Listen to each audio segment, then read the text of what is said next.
Blessings and shalom, everyone. I'm embarrassed to say there's a part 6. It's all good. Every time I release a video, something else drops in my spirit. And so here we go. But before I get into it, make sure you all go and see that movie called Sound of Hope. It's based off of a true story. That story was so awesome. It's hard to believe that was based off of a true story, but it was. Gotta go see it. It's a must see. Must see. My sister invited me and my daughter, and we went with her and her daughter before she goes back off to college. And we just had a good time watching that movie. And it was more than I expected it to be. It was better than I thought or expected it to be.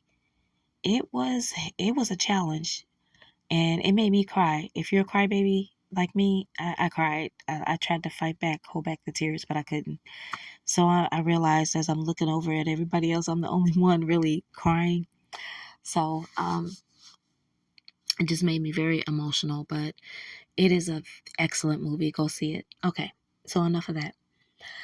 So God dropped in my spirit about the spirit of Jezebel. Again, let's go a little deeper on this.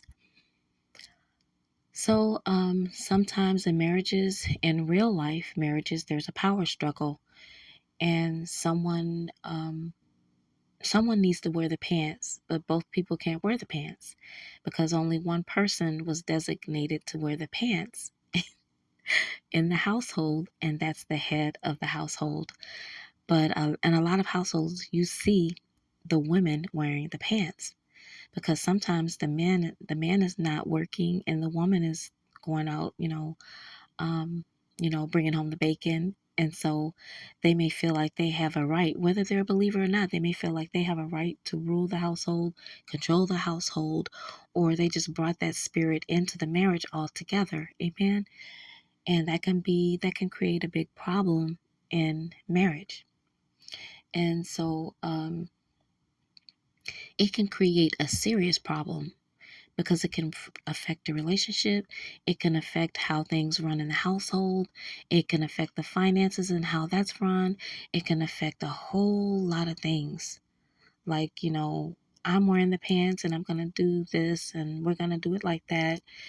And sad to say, but in some households, this is actually taking place where the man is playing the cowardly role and the woman is playing the Jezebel role, the role of a man that it was never intended for her to play that role, but she's playing it. And so that's the spirit of Jezebel. Now, I like to say too, the spirit of Jezebel can also operate in a man where he can be overpowering, overpowered and controlling. And so that spirit there can really, rule a man to the point of abuse.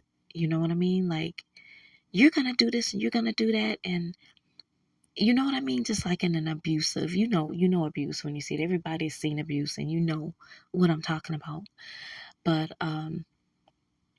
so there needs to be balance, and that spirit does not need to be in that marriage operating. So just be very careful, people who you marry, who you choose to marry, because it can create a lot of havoc, a lot of problems, and you need peace in your home. You're the priest of your home. You need peace. You want peace in your home, right?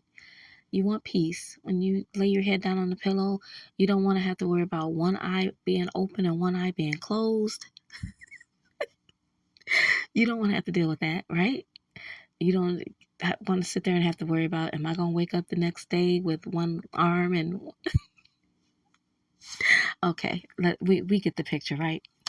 So that was what God wanted me to point on toward that, the spirit of Jezebel. Do not let that Jezebelic spirit run your house, because we all know that most of the time that woman has that spirit more so than the men. Okay?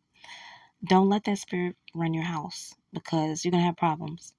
So if you encounter, you married the wrong person, you got the spirit in your home, now you got to deal with the spirit, you got to bind a strong man, you got to kick the devil out of your house, you got to go on an intensive fast, you got to go get counseling, to get help, you got to go get some people with some blessed oil and some holy water And let's hope and pray that, if she doesn't submit, and then you may have to do an exorcism. You never know what you might have to do. I pray that that is not going to be your story in Jesus' mighty name. Suffereth that woman Jezebel, who calls herself a prophetess. Y'all better watch out now. You better watch out. Be very, very, very careful who you marry. You don't want to end up in misery. You don't want to end up unhappy. You want your house to be peaceful. You want a peaceful wife. You want a peaceful husband. So that's all I got to say about that. If God drops more, if he gives me more, I'll be back with a part. I guess that'll be 7. You all have a blessed morning. It is not evening anymore. Good morning. God bless you. Shalom.